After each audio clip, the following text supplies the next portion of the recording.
Hello and welcome to another episode of Precision Cycle by Elevate.eppo. I'm Enrique. Today we're going to be talking about externalities as they exist in our society and within the context of events going on in the world today, predominantly here in the United States over the 4th of July weekend. Thank you to everyone who's joining me today. First and foremost, I want to make sure that I start by saying that my heart goes out to everyone in Texas affected by the floods that have unfortunately ravaged that state. 95 people confirmed dead, with 27 of those being girls or staff members at an all-girl summer camp called Camp Mystic. What we're seeing in Texas is devastating and reminds us of the power of Mother Nature and just how little control we have over it. It's not unlike the fires that we saw in Los Angeles early in the year when both Altadena and Pacific Palisades caught fire. There seems to be a growing consensus, and all of the evidence seems to lead to the fact that it was negligence, regulators, and the power companies themselves that may have implicated themselves in these fires, and then that itself leading to a profound loss of life and property throughout areas of Los Angeles. When we start to examine events, the usual route is to look at it from a climate change perspective and get lost in that argument with someone who isn't a believer of climate change or may have opposing views. That's not necessarily where I want to go today. Where I'm really focused on are the externalities that are created. Normal people like you and I, common citizens and residents of these areas, are made to bear the brunt of a lot of these negative outcomes. If we look at the word externalities and what that means, that's a word that exists in economics. Externalities are unintended consequences of economic activities that affect third parties that are not directly involved in the transaction. The classic case for an externality is a paper mill dumps toxic waste into a river, and then the people downstream end up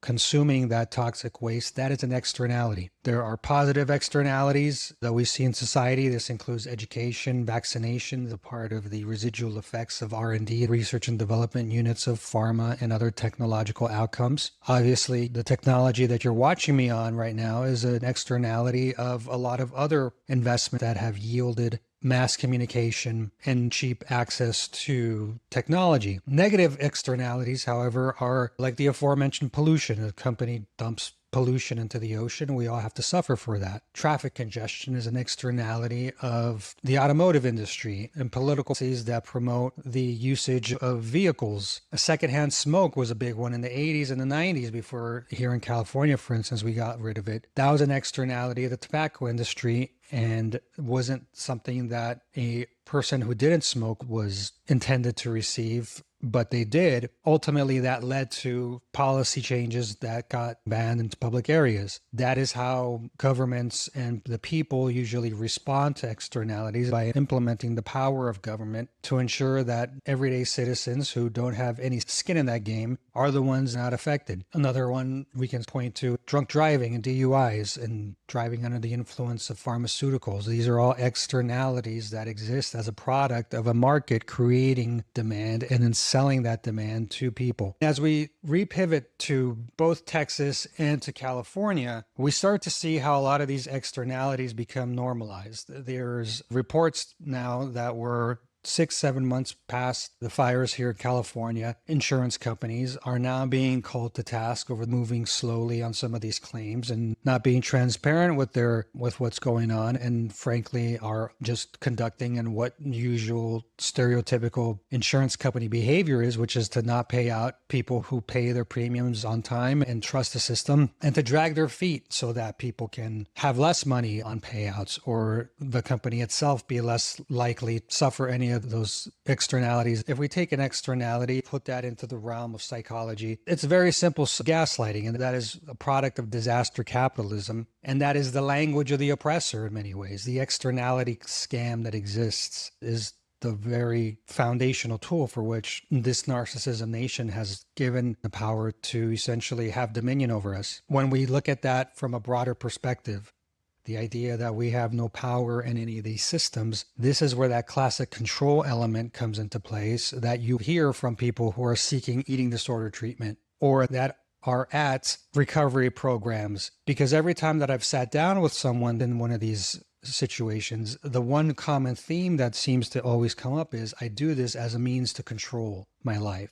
And that's the thing we're going to talk about today on Precision Cycle, the externality scam. Gaslighting, disaster capitalism, and the language of oppression, the narcissistic tool for which control is sold to us but never really provided. Thank you for joining me today. I hope that you guys had a great 4th of July weekend. My name is Enrique. This is Precision Cycle, brought to you by Elevate.epo. Let's open it up.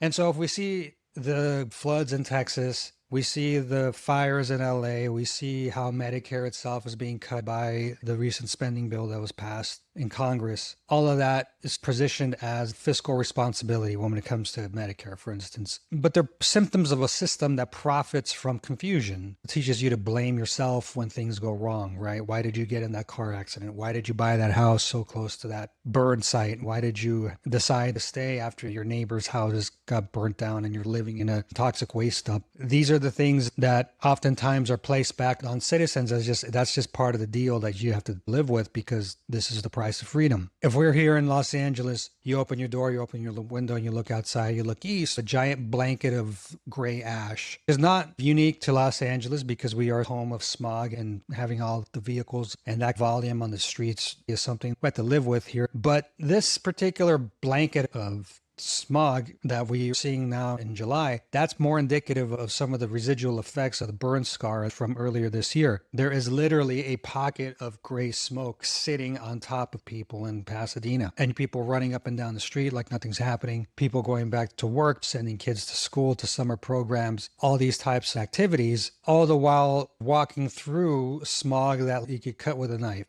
And these are the externalities, right, that exist from everyone just turning a blind eye to the fact that, yeah, we had some pretty major fires, but what are we going to do? They are what they are, and we have to live with it. That is the reality of Los Angeles in 2025, along with all the other elements that are currently playing themselves out on the streets. But if we look at that from a Texas perspective and what they're going to have to focus on and work with in the next few months, and the president has gone out to declare it a disaster zone and has promised FEMA money that Congress has cut out of the spending bill. So that's going to be an interesting discussion when we get to it. We see how the immediate response for the Texas flood story was concern for the victims, of course, but then political debate whether who was to blame for all this, whether or not NOAA was properly giving out notices and notifying people, and then videos of other people close by, members of the community, members of the local government, encouraging people to come down to some of these lake areas and river areas, even though there was a considerable amount of rain in the forecast. Those are the things that are initiated to hide the actual fact here, which is that people, both in the fires and with these floods, lost their lives, people lost their property from things that could have easily been prevented. People could have easily checked on faulty equipment that they knew was not properly working up in the hills. Companies could have done a lot of things, but rather they decided to shift that externality onto residents, people that didn't necessarily have any skin in the game, because that's a lot easier when you're just trying to make the immediate buck, when you're just trying to get people to come to an event, make it look like you're going to put on a big party and a show so that you can attract vendors and people to spend money and engage in marketing. These are then classified as those classic externalities, and that is the academic alibi for harm infliction of those powers, to endure the suffering, but to explain it away in their language. We sit here in the language of left and right and talk about how oftentimes there's no one to blame because you can't put the blame on anyone, but there is blame to be made because 27 girls and staff that die at a campsite is a product of extreme negligence, extreme incompetence, of people who absolutely have zero interest in safety of people and just want to continue to bill as normal and make as much money as normal. And when things happen, when the shit truly hits the fan, we see what insurance companies do all the time. You're on your own. And that is the great American lie we live in, this narcissism nation. The fact that we think we have some level of control in our lives, when in reality, control is very limited. It's an illusion, if anything. It's something that is often created as this trope to get us to buy into this big American dream that exists. In reality, there isn't much freedom. You are bound by the fact that someone else much more powerful than you is deliberately trying to offload their waste onto you and then gaslight you into accepting it. That is the nature of the United States as we experience it in 2025. If we look at it from the LA perspective, now in July of 2025, while removed from that January day where all this went down, nobody talks about the fires anymore. And if anything, people are still fed up. Insurance companies aren't helping people the way that they said they would help people. We have politicians and local governments that are still not providing building permits. You have people living in what's essentially a Superfund site that has lithium waste, that has all kinds of carcinogens littered throughout its topsoils and groundwater. People living in houses that are inhabitable because they've suffered a lot of smoke damage and have major losses to local infrastructures. These are the realities that we live with in Los Angeles, especially in Pasadena. No one really thinks about it anymore. People don't bring it up as a topic of that is something that really affected me, unless that is, of course, your personal struggle and you were affected personally. The news cycle has shifted to ICE raids. The news cycle has shifted to losing your Medicare. The news cycle has shifted to Texas. People in Texas are going to have to start to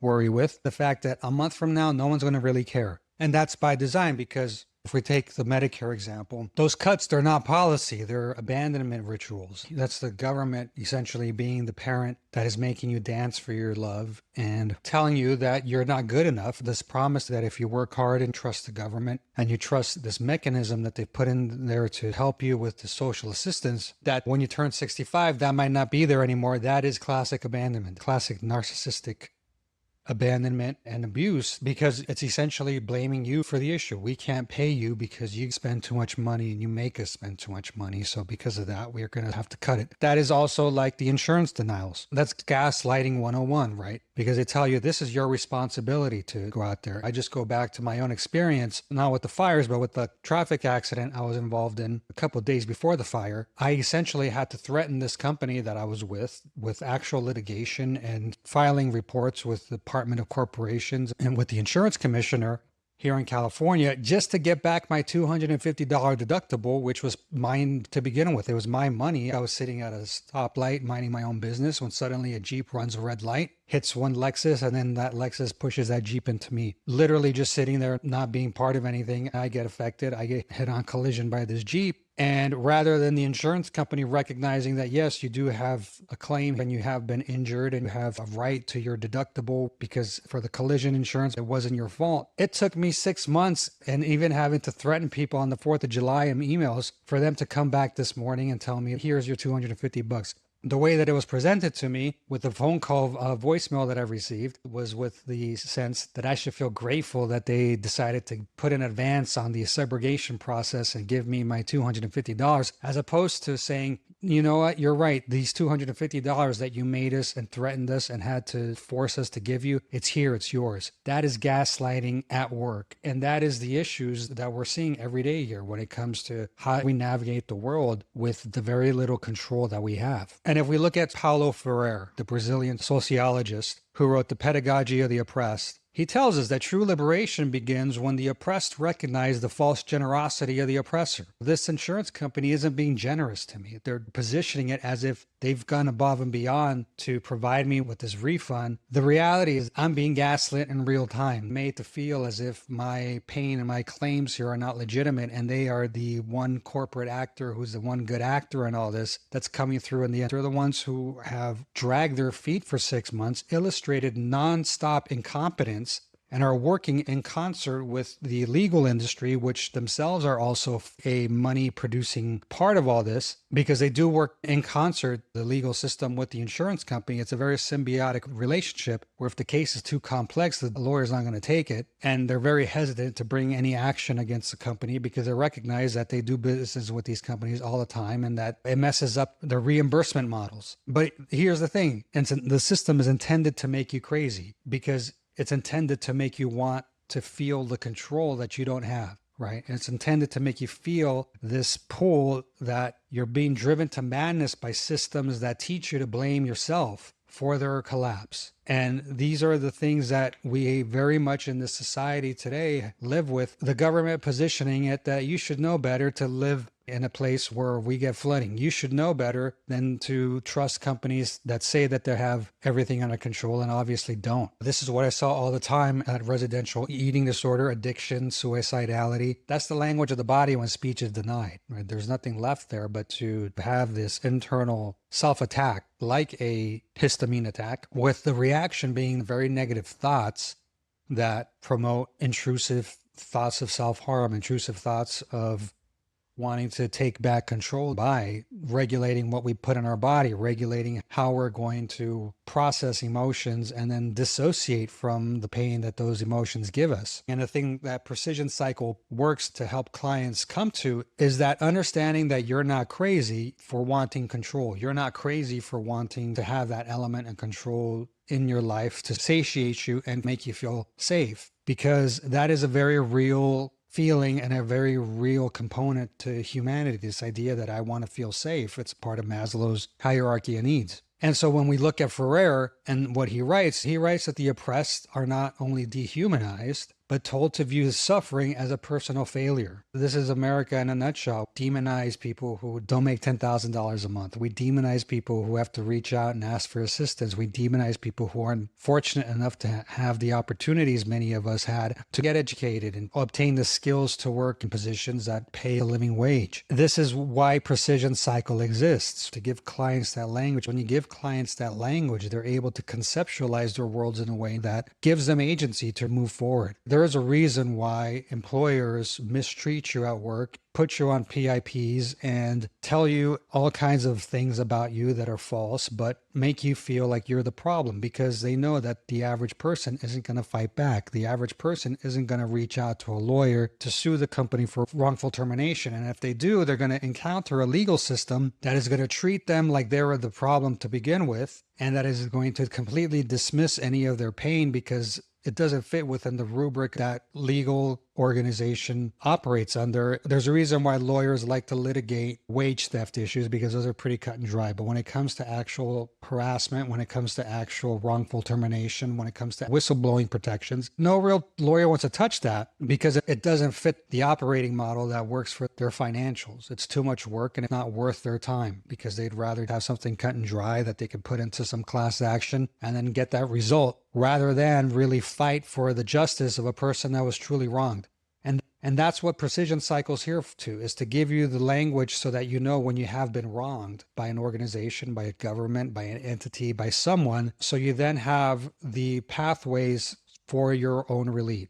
One of the things I've had to encounter myself is lawyers not wanting to help me because my issues are too complex. Having the language and the wherewithal to take control of that and then submit my own claims for justice pro se, being my own advocate, being my own legal counsel, which takes on these organizations. PrecisionCycle isn't here to help you process the emotions of woe is me elements of this oppression. PrecisionCycle is here to tell you exactly what they're saying so you can make an educated decision and action plan to move forward. Oftentimes that action plan comes with understanding how systems work so you can weaponize your mental health into the result that you need. And it's not DSM. This is not resilience. This is not coping. PrecisionCycle is not going to sit here and process what it means that you have these particular feelings inside of you. This is naming. PrecisionCycle is going to help you name, decode, and reject the programming that still lives within your brain and personality that will let these people get off the hook. Because that's the thing that they're banking on. These oppressors are banking on the fact that you don't know your rights. You don't know what's happening to you. You can't name the feeling that you have in your body, and you're never going to challenge their abuse. But here's the thing, as Paulo Freire writes, and as he shows us, once you teach people that language, and once you give them the power to understand exactly what the oppressor is trying to tell you, that's when you have true agency. That's when you have true power, because now you can see through the bullshit. You're able to recalibrate yourself, and you're able to understand that these systems were never made to be fair. These systems were made to make as much money as possible, to put as much blame as possible on external factors, to excuse incompetence. And once you understand that that's what is happening to you, whether it's the government, whether it's some insurance company, whether it's your ex-boyfriend or girlfriend, whether it's your parents, these people have all put a lot of money, time, effort into making you feel as if you're the problem, as opposed to them being truly awful human beings and organizations. And that is the narcissistic abuse 101 of this narcissism nation, which trickles its way down in families at large. Number one step that they always do is inflict harm. That is, by definition, the American way. A company is going to internalize all of its profit and externalize all of its collateral damages. Then it's going to demand gratitude, right? It's going to say, you should feel lucky that you're in this system, or you should feel lucky that I love you as your parent, or that I love you as a partner. And whatever you get from us, you should be happy with it. Third, what do they usually do? They withhold aid, they withhold love. That is narcissism 101. Again, getting back to that, you should be grateful the fact that I'm even thinking of you. And then they blame you. I'm not the problem. I'm reacting as a product of you and your personality and how completely discalibrated you are. Your eating disorder is your problem. It's got nothing to do with the fact that me as a parent abused you and gaslights you and continues to talk down to you like someone who's trying to impose all kinds of control. This is by design, built into the cake. This is America 101 here. It's washing one's hands of the conflict between the powerful and the powerless so that we end up siding with the powerful. PrecisionCycle is here to help you see how you've been recruited to gaslight yourself. Because the minute that you recognize that you can step outside of the system continues to gaslight you in real time, that's when I can take ownership and agency and really look to fix my situation by understanding that other people are here to cause me harm. So Freire taught us that liberation comes from naming your reality. PrecisionCycle is your translator to that reality. It teaches you how to read between the lines of your trauma, your patterns, and the system that benefits from all of that. When you name the gaslighting, it kills the power. When you speak the language of the oppressor fully, it no longer has power over you. That's not therapy, that's liberation. That's PrecisionCycle. Our hearts go out to all those 95 people and their families who now have to work through the difficult stages of picking up the pieces and trying to get whole again, which undoubtedly some will never be able to. Because you don't move on from losing a child in such a horrific manner. You don't move on from losing your property in a way that was so profoundly devastating and terrorizing. Those are things that you live with every day. And as we sit and we, as Americans, come together again and recognize the importance of having our collective focus to help these individuals, just like we did with the people here in LA, and the nation is responding to Texas, we also have to understand that as we navigate these natural disasters, the systems that were put in place to give us a sense of safety were never really there to begin with. They were never really present. Rather, they were just illusions that people gave us so that we would keep providing them with money, funding their business practices, and helping them create these multi-billion-dollar agencies that will now turn around and use that money to gaslight us into believing that we don't need to be paid back and that we don't need to be made whole.